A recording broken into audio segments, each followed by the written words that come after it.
안녕하세요. 이관우 목사입니다. 오늘은 욥기 21장 17절에서 34절을 같이 묵상하겠습니다. 오늘 본문에는 계속된 욥의 이야기가 나옵니다. 욥의 친구들은 악인들은 심판을 받는다. 악인들의 빛은 꺼진다. 그렇게 이야기하는데 욥은 그 말에 대하여서 반문합니다.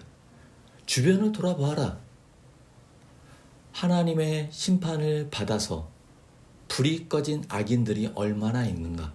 그 심판이 얼마나 자주 일어나는가? 둘러보라고 이야기합니다. 지금 욥은 하나님의 심판이 없다고 이야기하는 것이 아닙니다.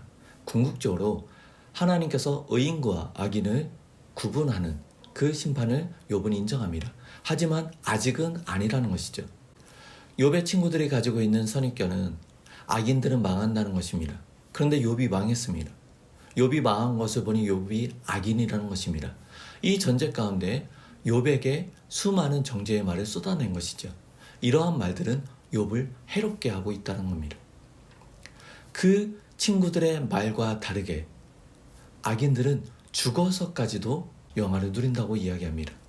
죽어서 끝나는 것이 아니라 그 장래 행렬이 화려하고 좋은 땅에 묻힌다라고 이야기합니다.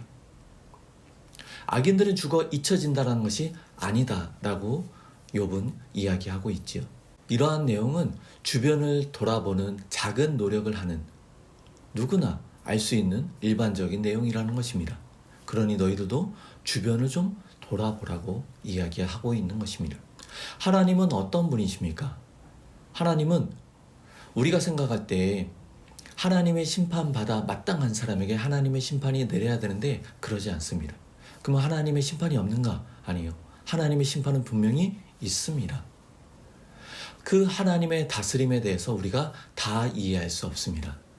악에 대하여서 즉각적으로 심판하실지 아니면 주님 오시는 그날에 궁극적으로 심판하실지 그것은 오로지 하나님의 뜻에 달려 있습니다. 이 하나님의 주권을 우리는 인정해야 될 것입니다.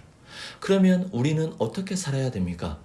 욥의 친구들은 자신들이 가진 제한된 지식 가운데 하나님을 끼워 맞추려고 했습니다. 조금 다르게 이야기하면 하나님을 가르치려 들었습니다. 그런데 우리도 신앙생활을 하다 보면 하나님을 꾸짖기도 하고요. 하나님을 가르치려 드는 모습이 있기도 합니다. 나와 하나님의 관계는 어떠한 모습으로 어떠한 관계 가운데 있는지 우리는 잘 점검해 봐야 됩니다. 그리고 우리가 이 세상을 살아가는데 수많은 부조리함을 봅니다.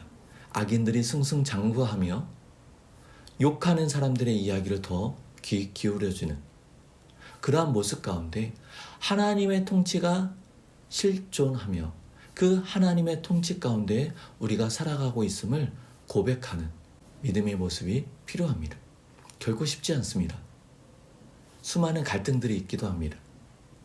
그러할지라도 우리는 택감받은 자녀답게 이 세상 가운데 믿음을 잘 붙잡고 나아가야 됩니다. 하나님께서 우리가 넉넉히 감당할 수 있도록 은혜를 베풀어 주십니다.